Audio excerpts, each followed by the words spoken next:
as Arise News Television last night honored some 80 formidable women of substance here in Lagos. The honored women are those who made significant impact in business, politics, and media, amongst other thriving human endeavors. Themed the Arise Gala for Women Making Impact in commemoration of the International Women's Month 2025, the initiative was in recognition of their impact in Nigeria and across the global stage. From policy to finance, innovation and technology, arts, media, entertainment, and even health, the event underscored the pivotal roles that women play in driving economic growth and fostering opportunities. Practically all the speakers at the event concurred with the notion that when women thrive, economies of nations prosper and doors to greater possibilities open. Rufai, I know you were there front row yesterday. Tell me about your experience. It was a good experience. Kudos to, my boss, Prince Uduka Baigwana. He has done it again. I remember when he birthed this idea of celebrating women. It was quite a unique one, having a proper gala set aside for women alone. And with precision planning and precision timing, he delivered once again yesterday. He had an array of stars yesterday because there were a lot of he for she's, giving support for women. The former president of the country, Goodluck Ebele Jonathan, was there. He had the likes of Rotimi Amechi, you had the governor of Lagos State, and you had loads and loads of women. Adisa Bala Osman, Anna Tumusawa, the minister. And I had to thank her yesterday for the lovely artwork, she made in my honor. And there are lots of other women being celebrated there. There was that session that you had with Ngozi Okonjo-Iweala where she talked about the plight of women in politics and women doing quite very well. And, lots of women were there. Woman of the moment, Natasha Akpoti, was there, and it's quite a sad one, what is now happening, that the Kogi state government does not want her to come and see her people. They've blocked the roads, they said security concern, but it's not fair, I should say that. And it just goes to show the persecution as Senator Natasha Akpoti is facing. How can a senator that you suspended her, you're trying to recall her, wants to go see her people, and you're saying no because of security concerns? That's not fair. You had her there. You had other great women there across. You had our own, a woman I still call MD till date, Ijoma Nwogu, also honored. You had our own Ngozi Alegbo. You had our own Oji Okpe, also honored there. Yes. So it was a good one, anchored by a great team. Rollercare, Rotus, and Bove. It was a great night out there. And women out there were celebrated. You had Obi Ezekwesili. Goodness me.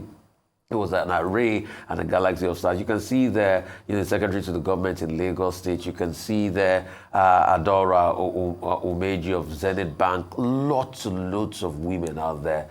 It was a well-attended event and sparkling, and the performance is goodness. Tenny, Tenny, the crooner of Monica and Buy Happiness, the new song, but with other riveting songs that she did out there in the night. And to crown it all, Asha, the Eya Daba herself, serenading us till after midnight. It was a great night, and it was with a lot of splendor, glitz, and style. And guess what? There was a copy of This Day Style. I saw the editor of This Day Style here that chronicled the profile of every woman out there and that had done, the seats. Everybody had a swell time.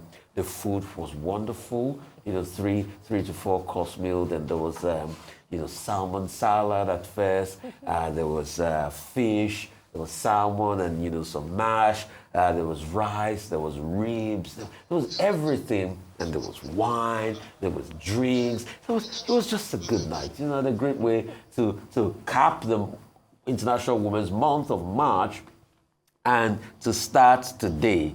And all of this, I'm telling you, happened. It's not April Fool, because it's 1st of April. It was a great night. We now know the way to your heart, Rufai. Plenty food. Well, congratulations to all the women who were honored yesterday across different, sectors of society, academia, civil service, public service, activism, journalism, people who have distinguished themselves.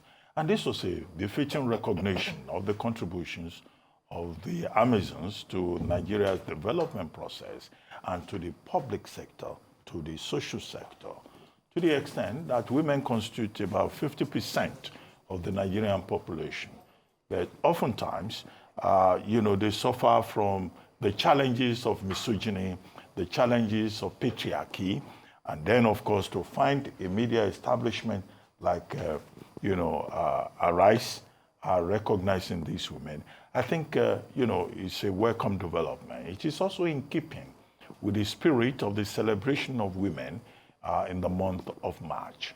It was in 1922 that Lenin, the Russian leader, decided to name March 8 as the International Women's Day in recognition of the role that women played in the October Revolution. It's called October Revolution, but it was in November 1917. But even then, there had been movements in the United States and elsewhere in Europe between 1909 and 1911, 15, women fighting for the right to vote, for the recognition of women.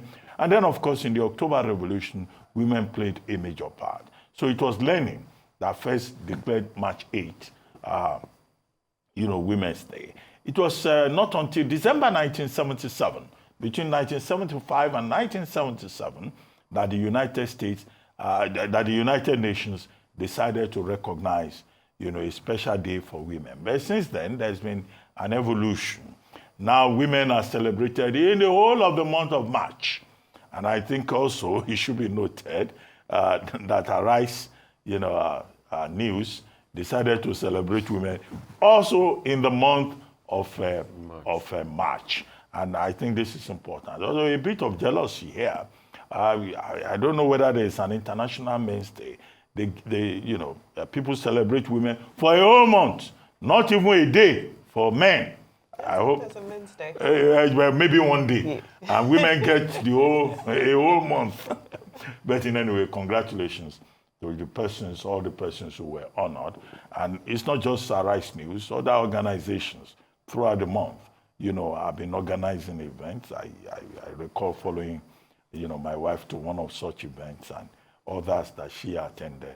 So women, being foregrounded, being signposted, is a very important, thing to note.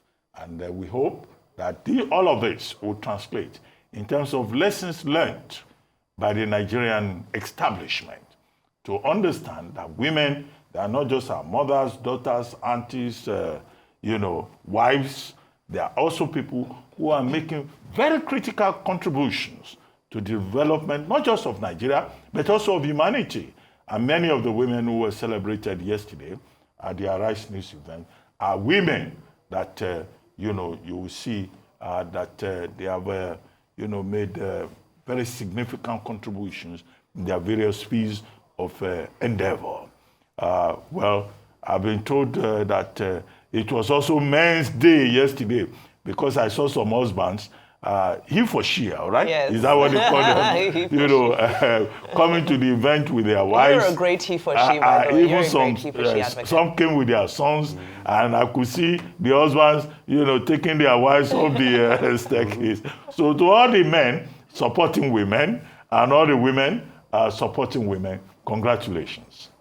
Absolutely. I mean, obviously, as a woman, it was a fantastic outing for many reasons. The other day, I was inspired to read back to some of Socrates' earlier teaching, and it dates back to the era of Socrates, actually, as documented by Plato, that from that time, they were already putting forward the idea that women are the equivalent of children in society, that women and children should be equalized, whereas the male gender would be the superior gender.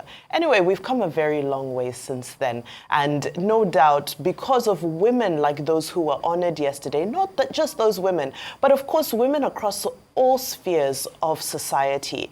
We have worked, we have fought, we have pleaded, we have stooped to conquer to try and find our rightful place in society. We're not there yet, but it's fantastic to see that we're on the right track. Now, the month of March here in Nigeria was extremely eventful, and I felt it was almost like a moment of serendipity that so many things transpired concerning issues that pinch women's toes in the month of March. Of course, the month of March is where we saw all of the conversations around Senator Natasha Akpoti and all the fallout that came from that.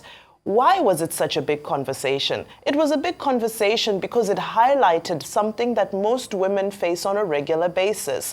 I remember we conducted a very informal poll in one organization that I work with, and we spoke to all of the young ladies who work there. We said, have you been exposed to some form of sexual harassment? And the response was 100% yes. So it just goes to show you that, yes, we're fighting for equality, we're battling for recognition, and we're battling for a rightful and respectful place in society. But the challenges are still there. The misogyny is still there. The oppression is still there. But yesterday was a stark reminder that no matter what the challenges are, our excellence, our dedication, our commitment are what will allow us to always rise above, so that when we get to these positions, we're not being recognized because we are women. We're being recognized because we have the merit to be there. We have the right to be there in our own rights. I love the speech given by Mrs. Uju Ifejika, who was saying that, you know, she's an oil and gas, and she will do it by all gra necessary, you know, and several speeches around that. So many speeches from mothers who were thanking their children for giving them the time and the space to be able to go out and pursue a career. We know how difficult that balance is. Then, of course, there were those who have been doing this for decades upon decades. Your Senator Daisy Danjumas, for example, who were leading light. You saw Chief Mrs. Shade Okoya, who came there with her whole family. It shows you the role, the multiple roles that women play, and how extraordinary it is that even though you're balancing all of this and keeping the home front happy and keeping the home front stable, there's something extra and extraordinary and phenomenal that still drives you to be able to come into the workplace, into your business, in your career, and continue to make a name for yourself.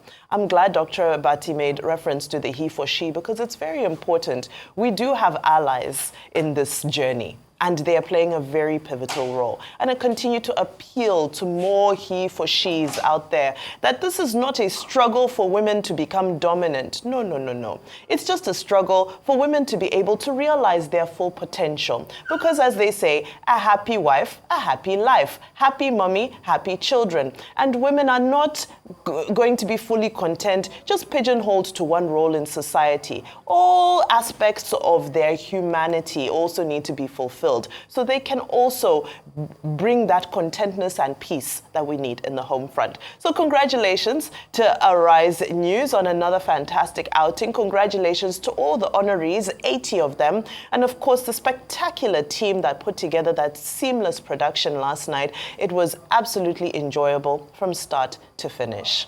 All right, we move on to our next story of the day, which is that Edo State Governor Monday Okpebolo has pledged justice for the travelers from Kano who were killed in Uromi, Edo State. Okpebolo visited Kano State Governor Abba Yusuf earlier yesterday, and he described the killing as disturbing and barbaric.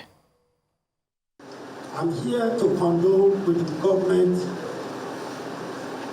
of Kano State and the people of Kano State. Indeed, it was a sad moment, and I pray that they are now give the family a heart to hear. Your Excellency, we have made tremendous progress. Your Excellency, I can assure you that justice will prevail. Let me seize this opportunity to appreciate His Excellency, the Governor of Edo State, for his promptness in taking decision immediately the incident happened. On that day, His Excellency traveled to the scene, addressed the household community.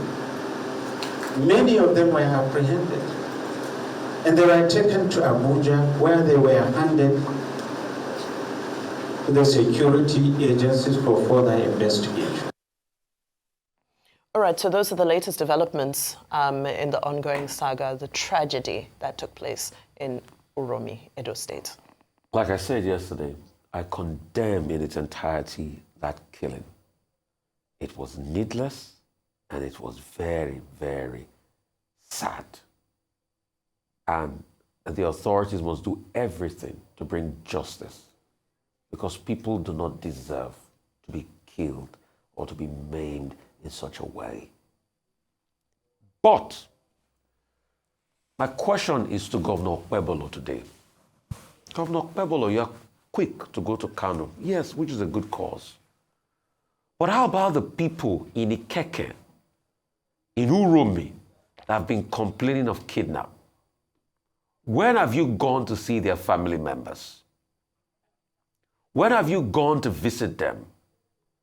What have you done to bring them out of the kidnappers' den? Around Esan area, I got a message yesterday in Ikeke about somebody that says his mom was kidnapped. Have you gone to visit those families of those reeling from the scourge of the fact that the states that they trust for their security cannot provide security? What have you done to bring people out of the kidnappers' den? When the women went out to protest at first because of the scourge of kidnapping in Uromi, what did you do? Did you go visit the homes of these women and reassure them? People in Uromi that have been kidnapped, their lives too also matter in this country. Did you extend that hand to them?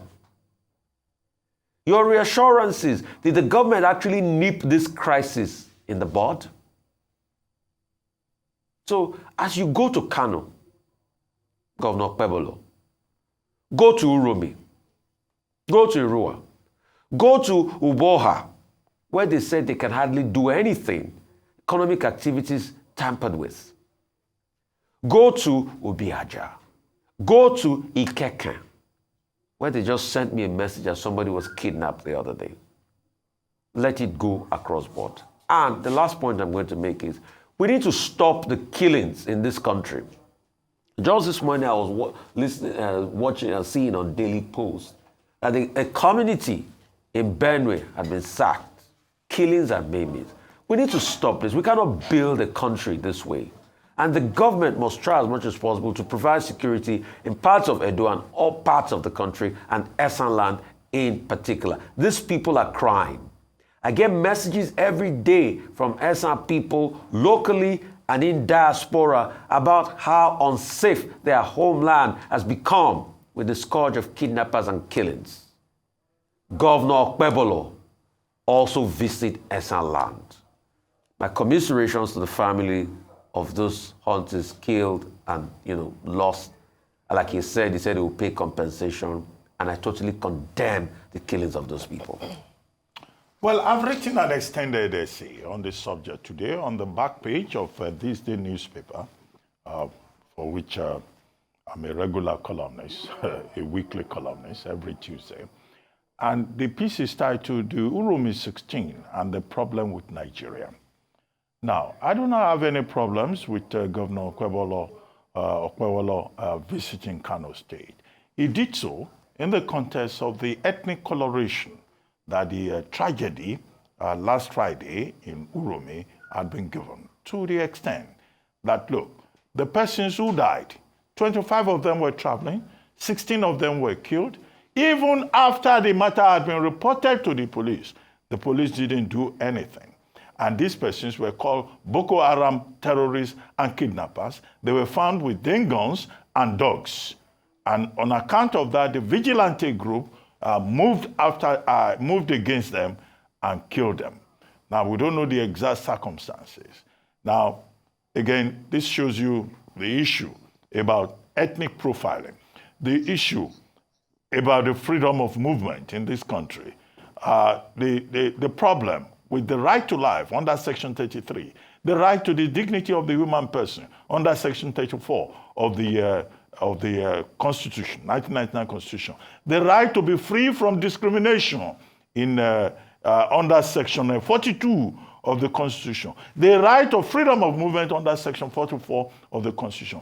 Those persons who were killed, their fundamental human rights were abridged, violated. The role of the police is another matter in this.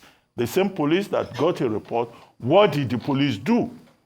And why has there been no follow-up, concrete action in defending the interests of these people? As we speak, the people of Urume, we're told, are fleeing their community because of the fear of reprisal killings. We have seen reprisal killings in Benue and other parts of the country. And so what the governor simply did was to visit Kano, visit the governor, visit the people, visit the affected families in the two affected major local governments in that state, to just say, well, the people of Edo State have nothing against the people of Kano State. We all know the story of the Civil War, how reprisal killings, inter-ethnic conflict, snowballed into the blowout and the Civil War of 1967 to 70. I think, we should support any effort by the leaders involved to try to manage the crisis. But the bigger problem is with the security situation in Nigeria, which in itself calls for an emergency response.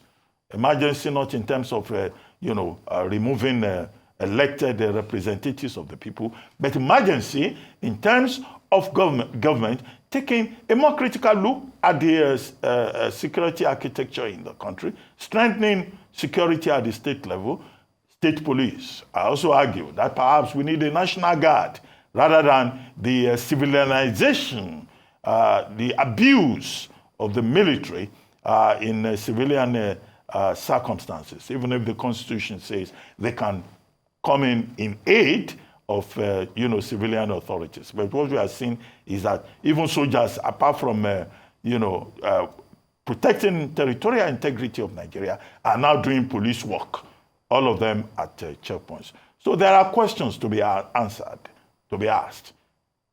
They said these persons from the north were found with guns and that they were hunters. Okay, how would somebody leave Kano State to go and hunt in River State with guns? I raise the question. Do they do fishing with guns or with nets? I don't know, not being a fisherman myself.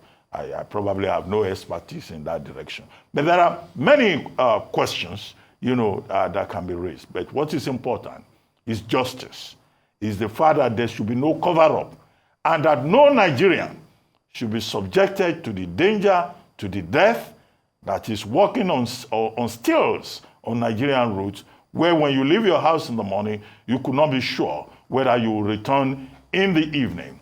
As I've argued, again, Nigeria happened to the Urumi 16.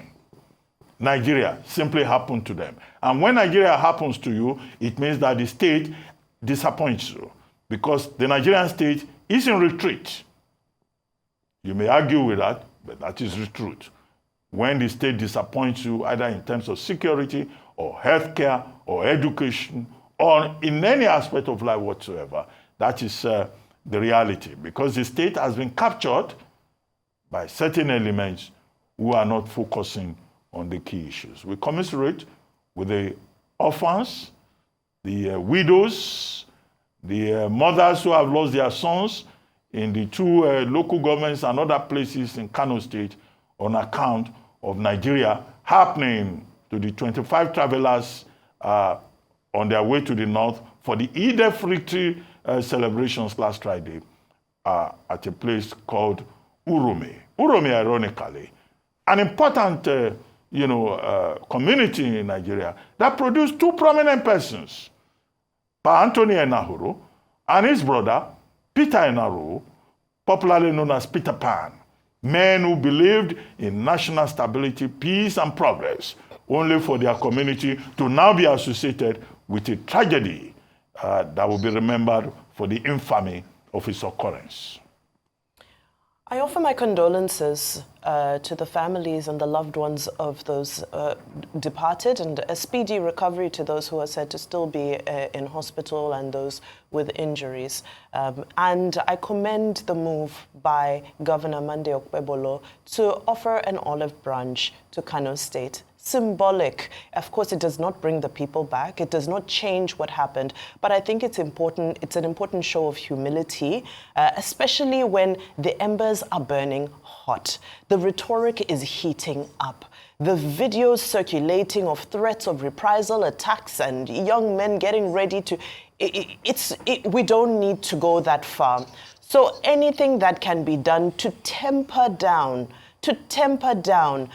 the emotions that are currently around is very important. So I do commend that, and I do hope that the people of Kano State and all those who feel emotionally impacted, because everybody is in a way emotionally impacted by this, I do pray that everybody is able to come to accept this gesture by the governor and to be able to look for ways to seek solutions, constructive solutions.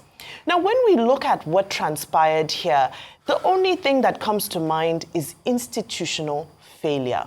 If an alarm were to go off or a red light or a red flag were to fly to show that there is institutional failure, there's no stronger mark of it than this. On all sides, even if you speak of those who are talking of reprisal attacks and so forth, it's because they feel that the system does not stand for them, that justice will not be served. And these are the origins of mob justice. Think of the Alu 4. Think of the Jos killings that took place in 2021. Over 20 people killed because of mob justice. There's several incidents in the same Edo State. Just last year, I believe 2 policemen were killed. Mob justice. So there's a psychology of mob justice that has now become prevalent in society. And what does it point to? It points to institutional failure. It points to, I will not be able to get justice. I will not be safe until I protect myself. I will not be able to exist unless I am in a bubble of heightened paranoia. And that begs the question, what are we doing? The conversation around state policing was very heated at some point last year, but it has cooled off and we haven't heard anything about it. And now the debate around that was, we can't empower governors so much. Governors cannot become so independent that they'll have their own police forces. But we now look at the other side of it. Look at what is happening because of a lack of policing. And now, of course, we're not not entirely blaming the police because, yes, there is a systemic issue there, but there also aren't enough numbers. This is where the vigilante group steps in, and we've all acknowledged and accepted, it has been written as fact, that this was an illegal vigilante group. What is an illegal vigilante group? That's a bunch of criminals. We can't paint it with flowery language and start calling it illegal. What is an illegal vigilante group? No such thing exists. As far as I'm concerned, that's as good as a group of criminals. That's what they would call a gang. So now we ask ourselves, these illegal vigilantes, who is empowering them? What is giving them the boldness to be able to go around and commit the type of atrocities that are often associated with some of these groups? We know that several politicians finance, back, and give immunity to some of these groups in the interest of serving their own political interests when the time comes. I'm not saying this is what happened in this case, but I'm highlighting what has become a rampant rogue vigilantism across the country, which is something that needs to be addressed. Again, I point to institutional failure. That's why we advocate for strong institutions here every single day.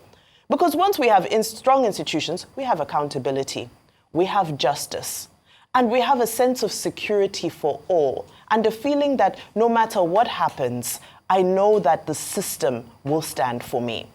And that's the lesson and the takeaway that I hope we can all take from this incident and hope to see some sort of reform. Let it not end here. Let it not die down like these issues do after some time. No. And again, I do urge the heated tension that is growing around ethnic, religious tension. I do urge all tempers to abate and cool down. It is a painful occurrence. It is a nasty tragedy. But I do pray that all can temper down.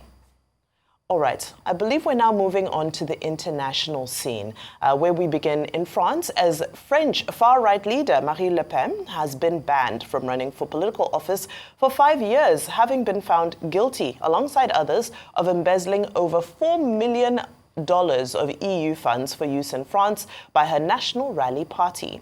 Many far-right leaders, especially across Europe, have expressed support for Le Pen, using her case to highlight what they see as their common cause, a struggle against a politically traditional mainstream that seeks to muzzle or undermine their nationalist agenda.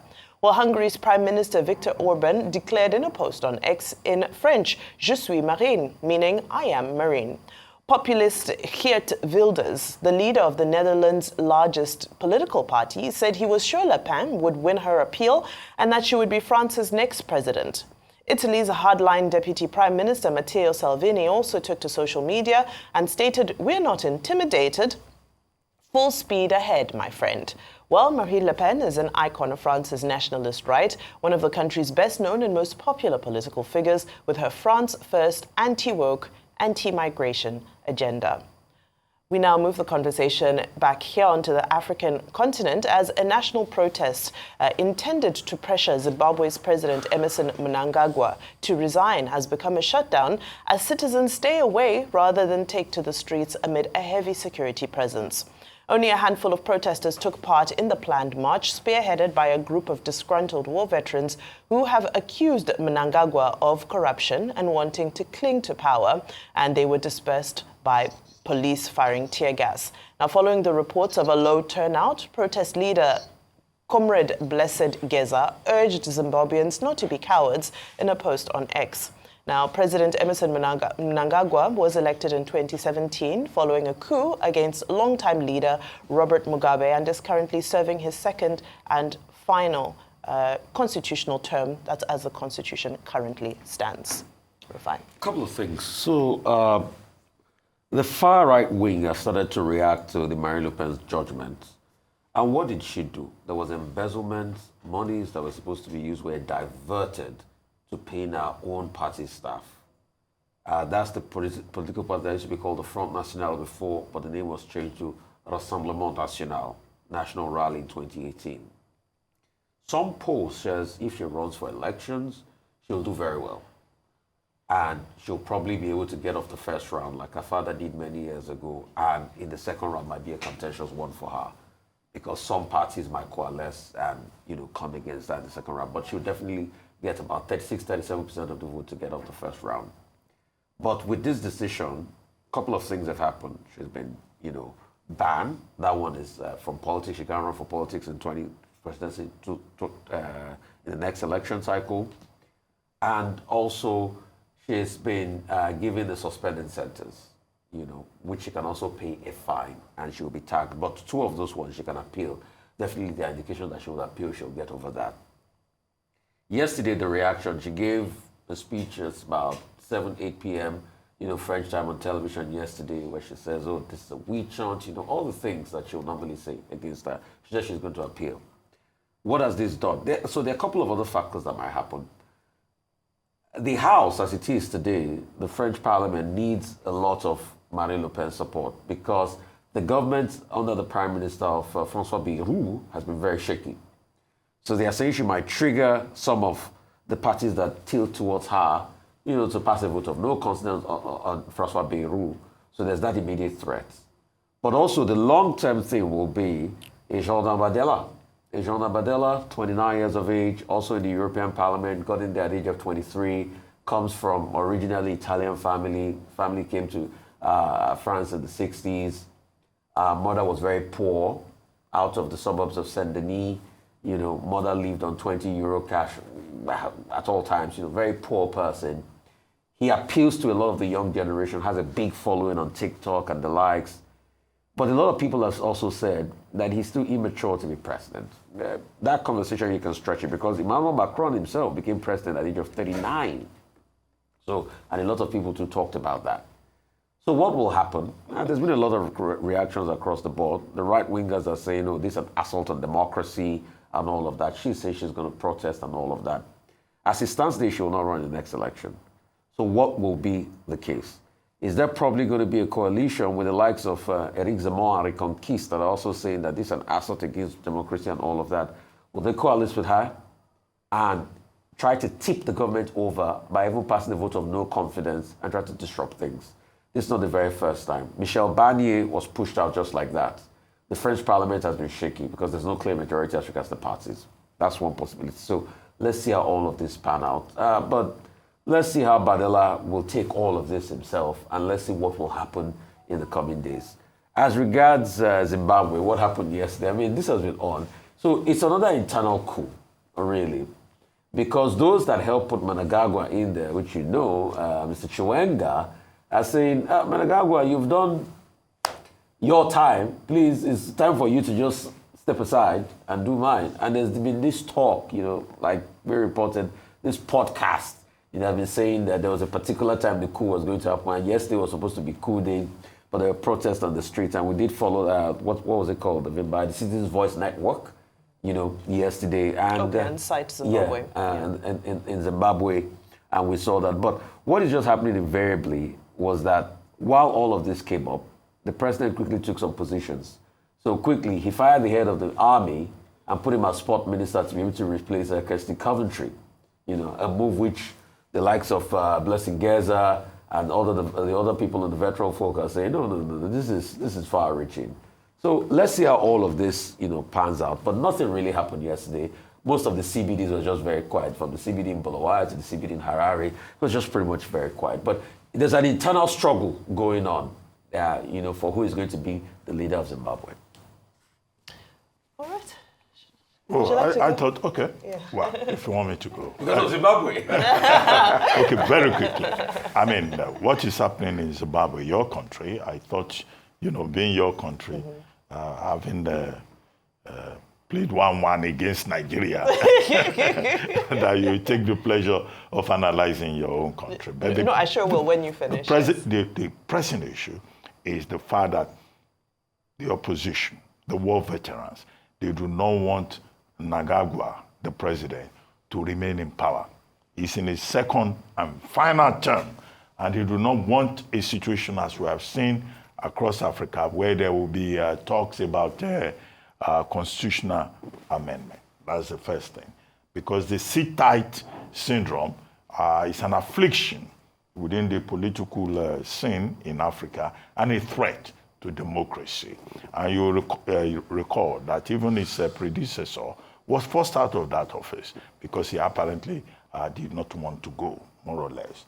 Now, the people of Zimbabwe, what I find interesting here is that the people actually refused to troop to the streets. Only a few went out. Most of the people just decided to just stay back. And that was why, you know, Blessing Chewa, I think that's her name, had to go on X to say, look, don't be cowards, go to the streets. What does that say also about the reactions of the people, you know, to this move against a sitting president? But generally, we know that, you know, in Africa, you know, these presidents, if they are allowed, they will like to extend their term. As for Marine Le Pen, now the party, the National Rally Party in France, met yesterday. And what was their issue? Because what had happened to Marine Le Pen was unexpected. Members of his party had never thought that, you know, there would be such a harsh ruling that she will be banned for 5 years from politics. Not even Mélenchon of the left, you know, was expecting it. Not even François Bayrou of the center, nor Damanin of the right. Everyone thought that this came as a major shock. Now, the next election in France is in 2027. If that ban stands, then, of course, you will not be able to lead the National Rally Party. And hence, yesterday, the major issue before them was what next for the party. Now, what next for the party? There is Jordan Bardella, who leads as president. Will he be the de facto person that could replace, Marine Le Pen in the 2027 election? But all of that changed by yesterday evening when Marine Le Pen herself, went on the offensive. She described the decision as a political decision. She described it as a violation of state law, and she reiterated a determination to be on the ballot in 2027. But for her to do that, she's asking for a speedy appeal trial. So she's going to go on appeal and appeal on a number of issues. One, the 5-year ban, which many consider heavy-handed. In fact, Elon Musk, all the way from the United States, has put his mouth in the matter. Elon Musk is interfering in the UK, he's interfering in the politics of Germany, he's now interfering in France, saying that, look, this move against Marine Le Pen will fail, like all the legal battles against President Trump. And so she has to challenge the 4-year prison sentence. 2 of those years can be suspended if she succeeds on appeal. She has been fined 100,000 euros, which she will pay. But the biggest support that Marine Le Pen has is that, look, even across Europe, nobody thinks that the charge of embezzlement of EU funds is something that can be taken seriously, because the general belief is that they all do it. All the politicians that go to the European Parliament do it one way or the other. And that, in fact, this leader, who is an asset to the National Rally Party, is being victimized. There is that very strong impression. But what is the ace that she has? Now, in Parliament, Francois Bayrou doesn't have a majority. He's minority, and his prime minister, his party is in the minority. Whereas Marine Le Pen leads about 125 members of a parliament. And she has been, up to this point, her party has been very benign towards the prime minister. Now, all gloves will be off in French politics from this point onwards. And it will be interesting to see how the drama of vengeance will play out. Now, the Marine Le Pen may have been humiliated at the court, but the next battleground in France is most likely to be the parliament, where our own section of the parliament has 125 members who are in the majority. So it will be interesting to see the fallout of all of this in France. All right. Well, I'll go straight to Zimbabwe and focus on that for today. And I believe the problem happening in Zimbabwe is what we see in several African countries, which is that coup usually begets coup. This is why we always speak against the unconstitutional change of leadership, because it becomes a systemic issue. Now, of course, when we look at how Robert Mugabe was removed in 2017, many people said that it's the coup that was not a coup. It was a bloodless coup. It was, and he eventually resigned himself. But we all know the intrigues of what transpired at the time. Now, for context, prior to the removal of Robert Mugabe, Emerson Mnangagwa was vice president, and he had been unceremoniously sacked from his office by Robert Mugabe. And he immediately had to flee the country, because once he got home from the office that day, he found that all of his security had been stripped from his home, and he was suddenly exposed, and he was tipped off to be at the very top of the nation's hit list at that time. So he had to escape by road to nearby Mozambique, and in fact it was such a grueling journey that he made that at some point he had to come down from his car and make the final crossing from the Zimbabwean border to the Mozambican border by foot. They say all he had was his briefcase. So this is a man who crossed the border by foot and then made his way to South Africa, where he was able to meet with allies and plan how he would return to Zimbabwe as president. Now, many people believe that the plan to remove Mugabe was already in place, and Emerson Mnangagwa is somebody who just happened to be at the right place at the right time. Well, that's how he became president. In 2018, he won the election that brought him to power for the first term, and he just regained his seat in 2023 for a second term. Now, Zimbabwe allows 2 constitutional presidential terms. Now, this is where it gets a little bit complicated. Emmerson Mnangagwa himself has come out to say that he is a constitutional president and a law-abiding citizen of Zimbabwe, and that he has no intention of extending his tenure.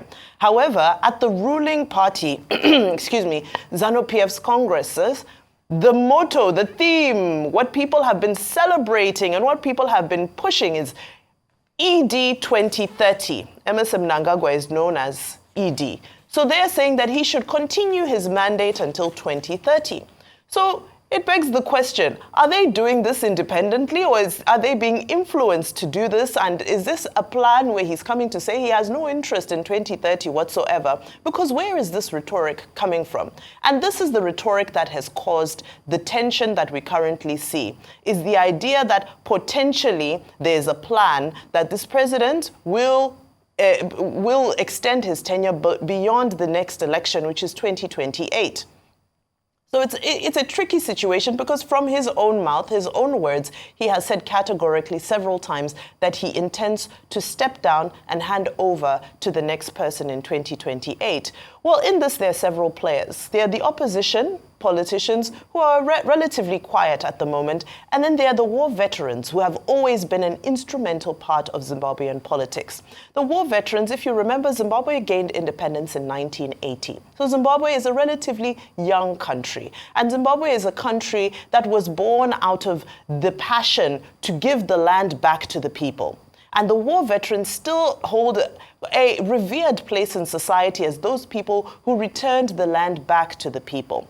Now, the war veterans are saying, under Emmerson Mnangagwa, they feel that some of the gains of independence are being reversed. They are speaking of state capture. They've released a list of all the people who they are calling the elements, the criminal elements around the president, who are benefiting from the largesse of the state in many ways. Amongst them are some popular personalities who give cars out to people for free. If you come on TikTok and you dance in a way he likes, he'll give you a car. If you come out and you say that you have whatever, he gives at least 3 cars out per day to strangers. So people are saying, look at this show of wealth, but look at where the nation is. This wealth is not trickling down to the common man.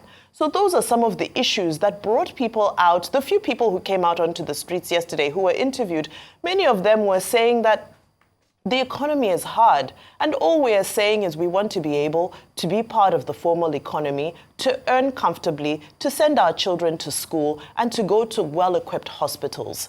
Now, of course, we saw that the streets were empty. The war veterans under Comrade, he calls himself Comrade Bombshell, Blessed Geza, have come out to say, well, that was the intention. It was supposed to be a stay away. It was supposed to be a national shutdown. It was not supposed to be a frenzy of activity and a demonstration. That's their narrative.